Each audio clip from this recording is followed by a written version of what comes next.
5 to 9, we have to stop. Okay, just At, give me a head. Okay, yeah, I've got a clock here too. So okay. Uh, Heart of a Good Leader, EQ2, lecture. Well, it's the first video. 5, 4, 3.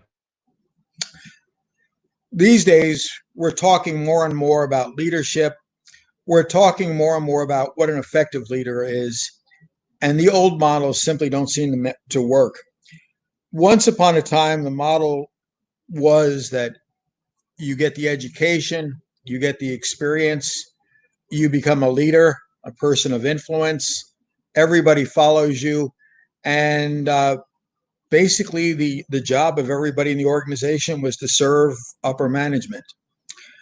Well, that seems to have fallen away. Our model is something called heartfelt leadership. It takes off on a lot of the newer things, but it begins with an understanding that the leader is going to be the nexus of the emotions for everybody. He or she is going to convey optimism, pessimism. Their values are going to permeate the organization. That's what influence is all about. And sometimes it's direct, intentional, and deliberate. And other times it's accidental.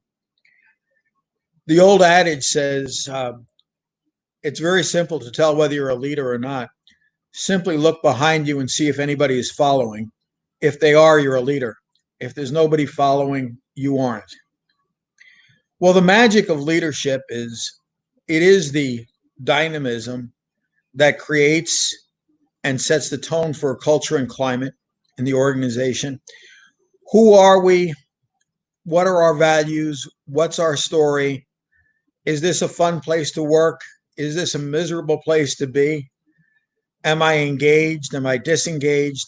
That's all about leadership. Now, one of the second notes we're going to pick up on is this business of internal and external. A heartfelt leader is engaged internally and externally. They're about changing the world, but they're about service. They're about transforming their team internally, creating rewards for their people, creating new opportunities, development internally. And externally, they align to add value to a community, to a market. So the leadership isn't just with the people that they see. The systems approach is going to tell you that the heartfelt leader is both proactive and responsive. They set the tone throughout what they do. Now, some of the models that led up to heartfelt leadership that we begin with are emotional intelligence and that structure to think about how do we create a leader. Emotional intelligence has been shown to be more impactful for leadership than IQ. It's a very powerful tool. In that same grouping, we've developed a thing called authentic leadership, and that's become powerful as well. Then in the next cluster, we have this business of humble leadership or gentle leadership, if you prefer, focusing on characteristics. We move over to empathetic, compassionate, sensitive leadership. Robert Greenleaf and the Greenleaf Foundation have been very influential in servant leadership and character with benevolence and those type of approaches. We find out that a real heartfelt leadership is transformation. They change the people, they change the community, they impact everything. Agile leadership has also fallen in here. And then last but not least, we've got resonant, harmonious, attuned leadership. Now, the problems for leadership these days are focusing. Leadership says their team isn't engaged. They're not as focused as they should be. They're distracted. They're not on task. They need to be more effective. So if we start getting the leader better connected, he or she is in a position to leverage the team's ability, both internally and externally, for a lot of good impact. Now, I'm going to start with emotional intelligence and positive leadership. Emotional intelligence has got the 4 basic quadrants. Self-awareness. What do we see for that leader? We see that he or she is going to be self-accepting, respecting for themselves, high self-esteem. They've got a mindset of success. They are who they say they are. You can feel comfortable with them. They nurture their internal positive category that we care about. The emotionally intelligent leader is optimistic. He or she has a vision. Their excitement, their enthusiasm is contagious. When things go wrong or not quite as planned, they are resilient. They are mentally tough. And that carries into the team. We know, like, and trust them. They self-lead. They have an agenda. They have a purpose. We move over and consider the social awareness and empathy components. They understand people. They're involved. They're engaged. They care. They want to use those soft skills. Social awareness recognizes that I want to be inclusive. I want to get participation. I want to get engagement. I want to get sharing.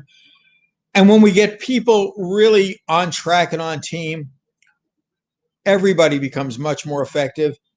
And frankly, the organization becomes a better place to work for. Emotionally intelligent leaders are communicators.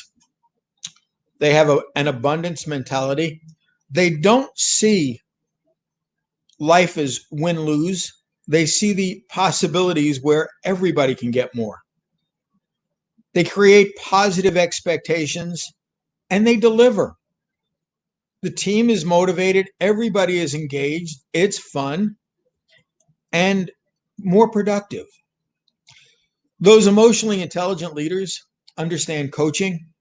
They understand modeling behaviors. They support and nurture performance. They support and nurture people achieving their potential. We can ask about relationship management as well, which is at the highest level. The emotionally intelligent leader manages conflict. They handle it well. They don't waste resources and time. They're effective at empowering and equipping. They let people engage themselves and do their best. They encourage, they support, they empower. They energize. They know their people. They're creative. And you find out that they're catalysts for positive change. The community is built. People are working to their fullest. They're achieving potentials and they're enjoying it. They've got systems, they're generating results, and everybody is collectively engaged.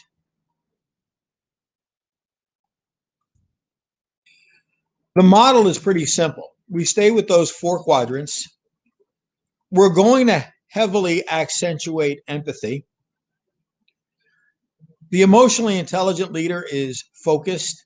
There's a definition, there's an agenda, there's a vision, there's a direction, there's intensity. That is resonant with the team. They recover quickly. They don't wallow. They're emotionally disciplined. There's cohesion and synergy with the team. Everybody is getting there. Feelings are not in the way. They're catalysts for higher performance. The feelings, the emotions, or information, they energize high-level performance. Leadership diffuses negatives and accentuates the positives. They create.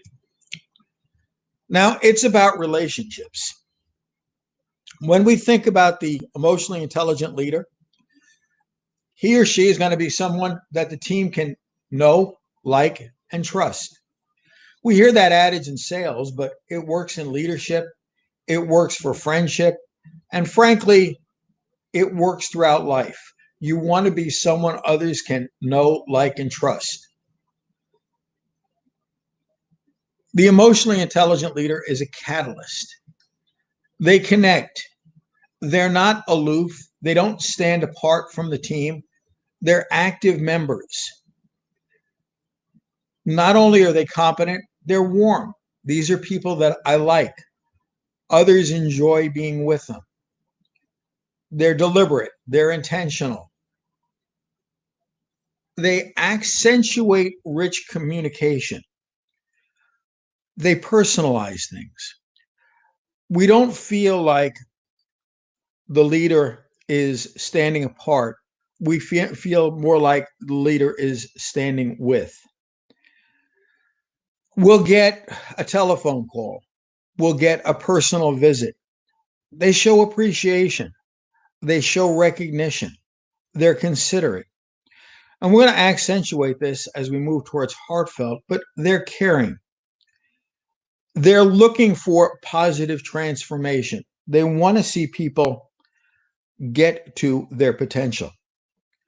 They're enriching experiences. It's fun being here. It's a safe place. It's a place that celebrates achievement and contribution. The leader is connected to mentoring and coaching. He or she is actively involved. People aren't simply names on paper. They're real connections. Now, here's where I want to separate thinking for you. Every now and then we confuse the terms administrator and manager with leader. That's wrong. Leadership is about people. It's about relationships. Administration, management is about things, tasks. So we want to focus on the community. And for the leader, we want to take it through the emotional intelligence grid. Think self-awareness, self-management, self-leadership, community building, positive experiences. They don't command, they create commitment. Now, hand in hand with emotional intelligence, we hear authentic leaders. We don't want to see leaders try and become someone they're not. It's about who they are. We resonate with the real person.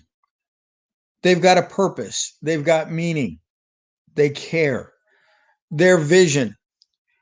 They're not here by accident. There's a purpose. They're controlled. They're disciplined. They're cool. They're calm. They're nice.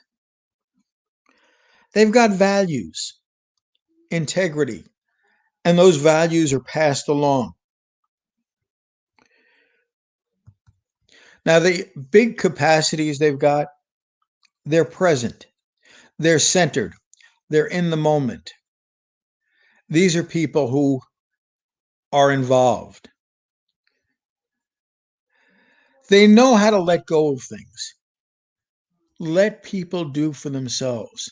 Some organizations, they make the mistake of hiring the best people they can and then limiting them and constraining them and telling them what they have to do.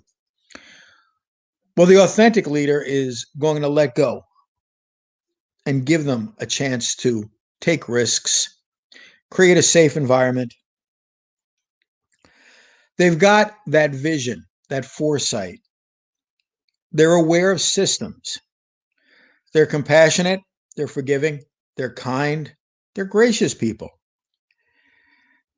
They're self-aware. They've got power, but they can laugh at themselves.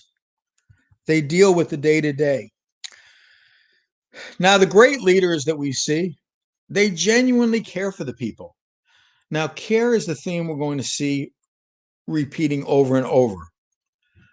It's not about manipulation. It's not about using people. It's about attuning with people. Leaders touch the hearts. They're connected. So what happens is they're looking to manage themselves and manage others. Now, here's our experiential exercise for this. When we talk about heartfelt leadership, our definition is pretty simple. Leadership is a positive, caring relationship. Now, the emphasis is on positive, it's transformational, it's constructive, caring. I really am personally invested in the results. I'm interested in adding value internally and externally. And it's a relationship, it's a real connection. It serves to optimize and transform value internally and externally. Now, I'm going to invite you to put down your own definition of leadership. Some people have said leadership is a dealer in hope. Others have said it's about performance. I'm going to invite you to think and reflect and consider, how would you define a leader? What kind of experiences have you had? Are they positive? Are they negative? And unfortunately, I think most of us have had some positive and some negative examples of leadership. Please write these things down. And as we go through heartfelt leadership, add, delete, make comments, because your definition shouldn't be written in concrete. End section 1, Scott.